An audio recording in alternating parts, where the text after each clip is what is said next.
চোখ রাখবো পরবর্তী খবরের দিকে। কাজ না করলে সরিয়ে দেওয়া হবে। জনসংযোগ কর্মসূচি শুরুর আগে অফিসারদের কড়া হুঁশিয়ারি মুখ্যমন্ত্রীর। শনিবার অফিসারদের ছুটি বাতিল। জেলায় জেলায় সারপ্রাইজ ভিজিটে যাবেন বলেও সতর্ক করে দিয়েছেন মমতা বন্দ্যোপাধ্যায়।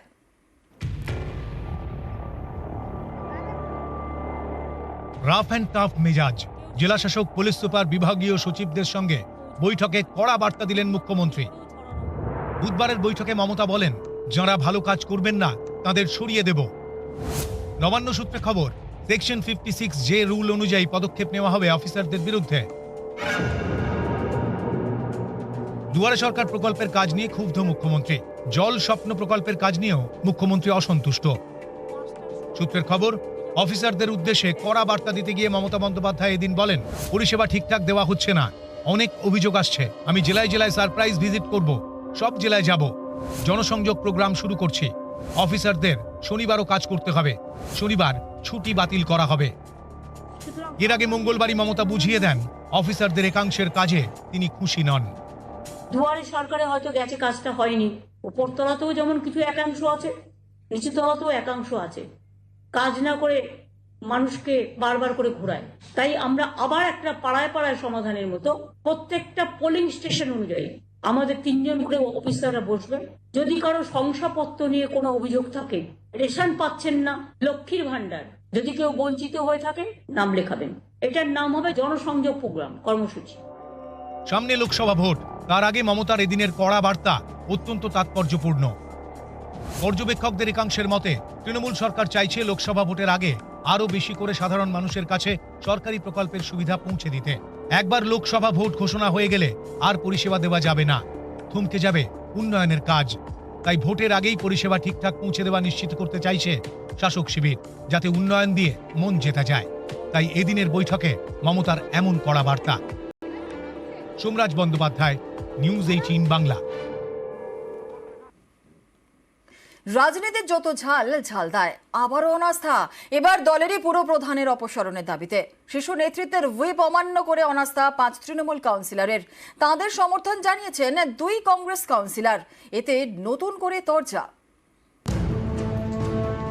ফের রাজনীতির নাটক পুরুলিয়া ঝালদা পুরসভায়। তৃণমূল পরিচালিত পুরসভা, সেখানে পুরপ্রধানের বিরুদ্ধে এবার অনাস্থা প্রস্তাব আনলেন তৃণমূলেরই 5 কাউন্সিলর। অনাস্থা জানিয়েছেন 2 কংগ্রেস কাউন্সিলরও। ওই 7-0 পুরপ্রধান অপসারণ হয়েছে। তো আপনাদের বিরুদ্ধে দল তো হুইপ জারি করেছিল আজকের মিটিং। গত পুরো ভোটে ঝালদা পুরসভায় তৃণমূল ও কংগ্রেস 5টি করে আসন জেতে, 2টি আসনে নির্দল। পরে নির্দল কাউন্সিলর শিলা চট্টোপাধ্যায় যোগ দেন তৃণমূলে। তৃণমূলের সংখ্যা বেড়ে দাঁড়ায় 6, কংগ্রেস তখন 5, নির্দল 1। বোর্ড গঠন করে ঘাসফুল শিবির। একে চ্যালেঞ্জ করে হাইকোর্টে যায় কংগ্রেস। চলে দীর্ঘ টানাপোড়েন। শেষমেশ পুরো বোর্ড আসে কংগ্রেসের হাতে, কিন্তু সেটা বেশি দিন থাকেনি। গত সেপ্টেম্বরে ফের পুরো বোর্ড দখল করে তৃণমূল। বাঘমুন্ডি তৃণমূল বিধায়ক সুশান্ত মাহাতোর হাত ধরে তৃণমূলে যোগ দেন 4 কংগ্রেস কাউন্সিলর। এছাড়া তৃণমূলের পতাকা হাতে তুলে নেন কংগ্রেস সমর্থিত নির্দল পুরপ্রধান শিলা চট্টোপাধ্যায়ও। এই দলবদলের পরে 12 আসনের ঝালদা পুরসভায় তৃণমূল হয়ে যায় 10, কংগ্রেস 2। তৃণমূলের হাতে থাকা এই বোর্ডের চেয়ারম্যান হন নির্দল হিসেবে জয়ী শিলা চট্টোপাধ্যায়। তবে কিছুদিনের মধ্যেই সেই পুরপ্রধানের বিরুদ্ধে অনিয়মের অভিযোগ তোলেন তৃণমূলের টিকিটে জেতা 5 কাউন্সিলর। যেদিন কংগ্রেসের ঘর ভেঙে ঝালদা পুরসভা ছিনিয়ে নেয় তৃণমূল, সেদিনই তৃণমূল এই 5 কাউন্সিলর ছিলেন বেসুরো। অ্যাকচুয়ালি কে ধরেছে, কারা আছেন কারা না সেটাও আমরা কিন্তু জানি। দলের এই আদিনব্য বিবাদ মেটাতে হস্তক্ষেপ করতে হয় তৃণমূলের রাজ্য নেতৃত্বকে। তারপরেও বিরোধ মেটেনি। বুধবার বৈঠক ডাকেন পুরপ্রধান শিলা চট্টোপাধ্যায়। পরে এই বৈঠকের দিন ঠিক হয় 27শে জানুয়ারি।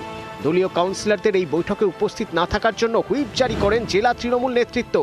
সেই হুইপ অগ্রাহ্য করেই এদিন বৈঠক হয় ঝালদা পুরসভায়। অনুপস্থিত ছিলেন সেপ্টেম্বরে তৃণমূলে যোগ দেওয়া 4 কংগ্রেস কাউন্সিলর এবং পুরপ্রধান শিলা চট্টোপাধ্যায়। এই বৈঠকেই পুরপ্রধানের বিরুদ্ধে অনাস্থা প্রস্তাবে সই করেন তৃণমূলের টিকিটে জয়ী হওয়া 5 কাউন্সিলর। অনাস্থা প্রস্তাবে সই করেন 2 কংগ্রেস কাউন্সিলরও। বিষয়টা নিয়ে আমরা রাজ্য নেতৃত্বের সাথে আলোচনা করছি এবং যাতে একটা দলীয় স্তরে একটা যাতে সমাধান বেরিয়ে আসে এবং যারা এই দলের নির্দেশ অমান্য করেছে তাদের বিরুদ্ধে যাতে আগামী দিনে ব্যবস্থা নেওয়ার ব্যাপারেও কথা হচ্ছে। ইন্দ্রজিৎ মণ্ডল, নিউজ 18 বাংলা।